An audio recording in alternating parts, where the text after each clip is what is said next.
At 54, I had finally figured out how to be alone without being lonely.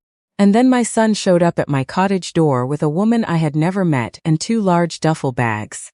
And everything I had quietly built for myself started to feel like it was on borrowed time. His name is Liam. He's 29. Charming in the way that people who have never really had to work for anything tend to be charming. Effortlessly, and without much depth behind it. The woman beside him was named Kassandra. She had the kind of confidence that fills a room before she does. Straight posture, deliberate eye contact, a handshake that lasted slightly too long. "Mom," Liam said, already stepping past me into the front hall. "Kassandra's been dying to see the place." I noticed he didn't say they were sore for not calling. I noticed, but I let it go. That's something I've had to learn to stop doing. "My name is Frances Alderton. And I want to tell you about the envelope I left on the kitchen table the morning everything changed. I should start with the cottage. Because the cottage matters. It sits on a narrow gravel road outside Lunenburg, Nova Scotia. 2 bedrooms, a wraparound porch, a view of the back cove that turns gold every evening around 7. I bought it 3 years ago with money I had earned running my own bookkeeping practice for 18 years. Before that, I had spent a marriage being told that money was complicated, and that I shouldn't worry about it, which is the financial version of being told that electricity is complicated, and you shouldn't touch the fuse box. You end up in the dark a lot. When my ex-husband, Robert, and I separated, I discovered I understood money very well. I had been keeping the books for his contracting business on the side for years, quietly, without credit.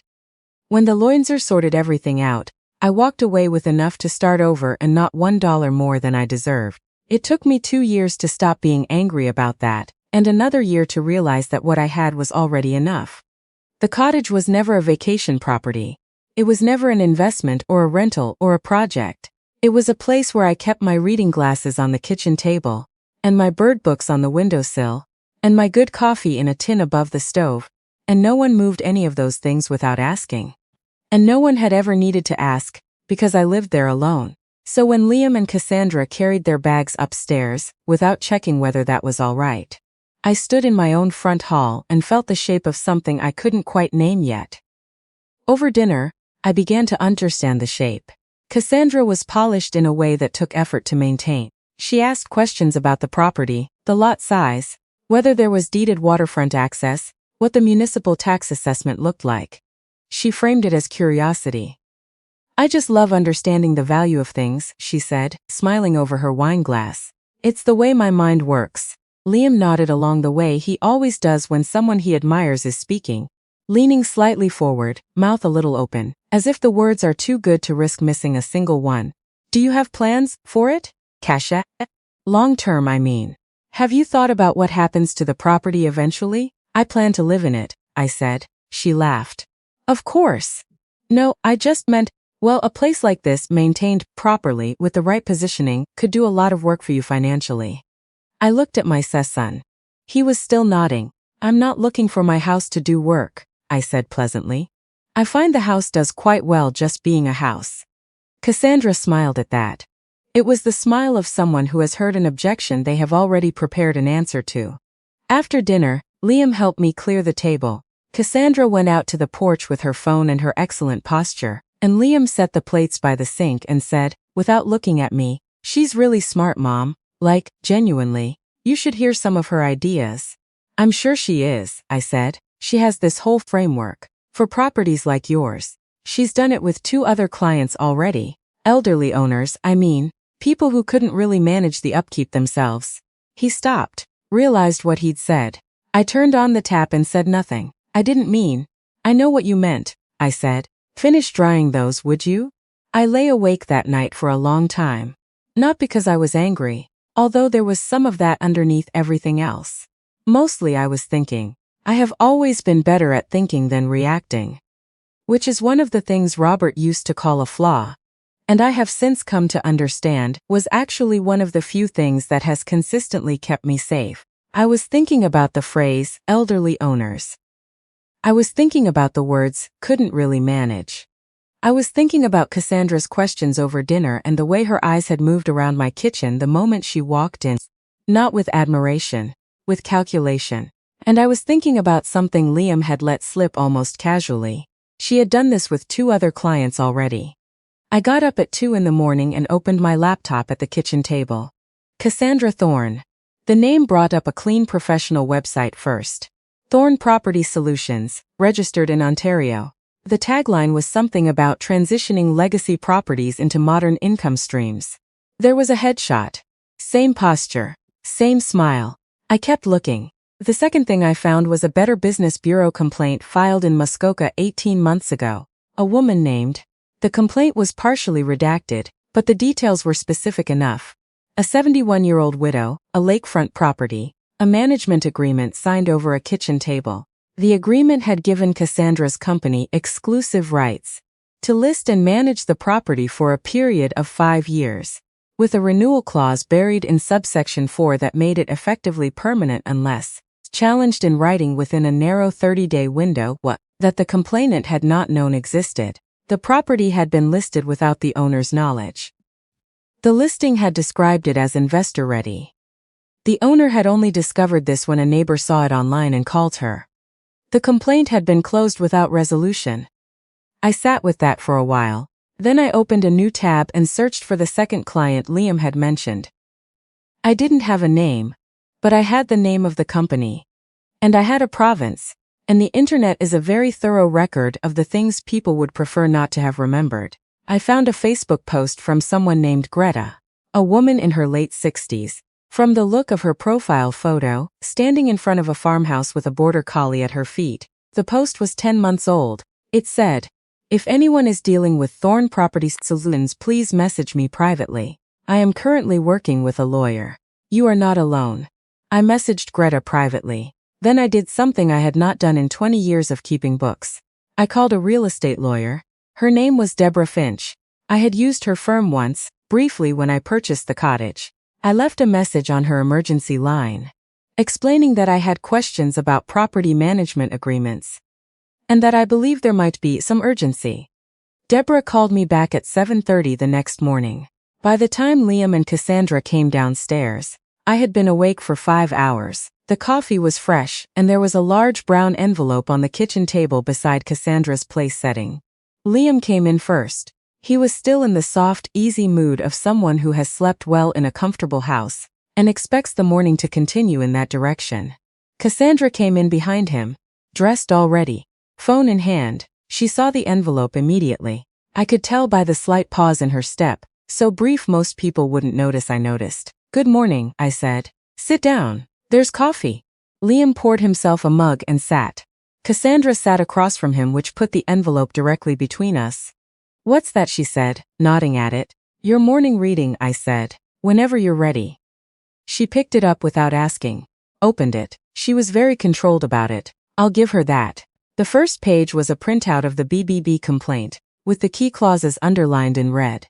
The second was a summary of Deborah Finch's assessment of what those clauses would have meant for me specifically, had I signed a similar agreement. The third was a screenshot of Greta's Facebook post. The fourth page was a letter from Deborah Finch, on firm letterhead, stating that she had been retained to advise me in any matters relating to my property, and that any communications regarding the sale, transfer, management, or leveraging of the Lunenburg cottage should be directed to her office. The fifth page was a printed email, sent at 6:45 that morning, to the Nova Scotia Real Estate Commission, flagging Thorne Property Solutions for review. Kassandra set the envelope down. She looked at me, and I want to be clear about what I saw on her face because it matters. It wasn't guilt. It wasn't shame. It was the expression of someone who has had to recalibrate quickly before and knows exactly how to do it. She shifted into a softer register almost immediately.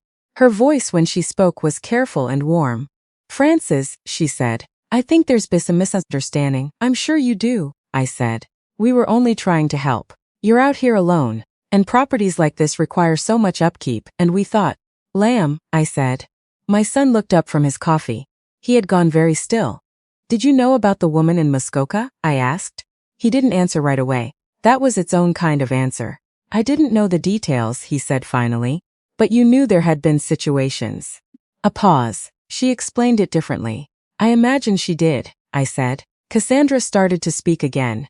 She was good at this. Pivoting, reframing, making the person asking reasonable questions feel like the unreasonable one. I had spent years married to someone who used the same technique, and I had learned, slowly and at some cost, that the only way to stop it is to stop engaging with the frame entirely. I've already spoken to a lawyer, I said. I've already filed a report. And I've already been in contact with another woman who signed one of your agreements. She's currently working with legal counsel as well. I picked up my coffee. Your stay here has concluded. The silence that followed was the kind that has weight. Kassandra looked at Liam. Something passed between them. A question, a signal, something I wasn't meant to read but did anyway. Liam set down his mug. He didn't look at me. Kassandra was the one who spoke. Her voice had changed register again. Lower now, more direct. The warmth was gone. You're making assumptions based on incomplete information. I'm making conclusions based on documented evidence, I said. There's a difference. She stood, gathered her phone and her cardigan and the envelope, which I found interesting that she took the envelope, and went upstairs. Liam didn't move for a moment. Then he said very quietly, Mom, I really didn't know how far it had gone with the others. I believe you, I said. I also think you chose not to ask questions you suspected might have uncomfortable answers. That's not the same as not knowing. He looked at the table. I thought she had good ideas. She does have good ideas, I said. They're just not good for the people she has them about. They were gone by 10:30. Kassandra moved through the house efficiently, the way she'd arrived, with purpose without sentiment. She did not say goodbye. Liam hugged me at the door briefly, and said he'd call. I didn't say that was fine, because I didn't want to promise something on his behalf. I watched their car back down the gravel lane, and disappear around the stand of spruce trees, and then I stood on my porch for a while in the October morning, which was cold and bright and smelled like salt and dead leaves and wood smoke from somewhere down the road. Greta wrote back to me that afternoon. Her message was longer than I expected. She had been dealing with Thorn Property Solutions for 14 months, she said, and she had started to feel like she was losing her mind, because the agreement she had signed looked, on the surface, so reasonable. I kept thinking maybe I was misunderstanding it, she wrote. I kept thinking maybe I was the problem. I'm 67 years old and I own a farm I worked for 30 years, and I still somehow let someone make me feel like I was too simple to understand my own situation. I wrote back, you weren't simple, you trusted someone who was very good at being trusted. Those are different things, she wrote. Thank you. I've been waiting for someone to say that out loud. Deborah Finch called me 3 days later with an update. The Real Estate Commission had already had an open file on Kassandra Thorne. 2 previous complaints, both from women over 65, both involving properties in rural Nova Scotia and New Brunswick. My filing had added detail to a pattern they'd been trying to document. A formal investigation was now underway. Deborah said, you were fortunate that you moved quickly. I said, I've had practice paying attention. What I didn't say, what I thought about later, sitting on the porch watching the cove go gold, was that it wasn't really fortune. Fortune implies luck, something that happens to you. What happened to me was that 30 years of experience keeping financial records, 18 years of running my own practice, and 7 years of rebuilding my own life, had made me into a person who notices when the numbers don't add up. Who knows that buried in subsection 4 is exactly where the thing they don't want you to see usually lives? Who understands that we're just trying to help is sometimes true, and sometimes the preamble to something you really ought to read more carefully? I am 54 years old. I live alone. I drink my coffee on the porch most mornings until the cold drives me inside, and sometimes even then I stay a little longer, just because I can. I have a row of bird books on the windowsill and a pair of binoculars, and a standing Tuesday afternoon call with my friend Phyllis in Halifax. And I have worked very hard to make this life feel like enough, because it is enough. There are people who will look at a woman living alone and see a problem waiting to be solved, a gap in the market, a situation requiring management. They see the property and the age and the solitude and they think, here is someone who needs us to tell her what to do with what she's built. What I want to say, to every woman watching this who has ever been made to feel that living on her own terms was an inconvenience to someone else's plans, is this: you don't need to raise your voice. You don't need to fight in the front hall. You don't need to be dramatic or difficult or confrontational. You just need to pay attention. Look carefully at what people's eyes are doing when they think you're not watching. Listen to the questions that seem like small talk. Read what's in subsection 4. And then, when the time is right, set the envelope on the table and let the morning do the rest. Greta's farm is not sold. Her files is still open, and she has a good lawyer, and she told me last week that she planted garlic for the first time in 3 years because she finally believes she'll be there to dig it up in October. That, I think, is what winning looks like. Not the confrontation, not watching someone's plan collapse before their eyes, though I won't pretend there's nothing satisfying about that. It's the garlic. It's the October morning. It's the quiet certainty that you are still, against considerable effort, exactly where you chose to be. Stay with me here on Nova Payback, because every story like this one matters. If you know someone who needs to hear this today, someone who is holding on to something they built with their own hands, and wondering whether they have the right to keep it, please share this with them. I'll see you in the next one.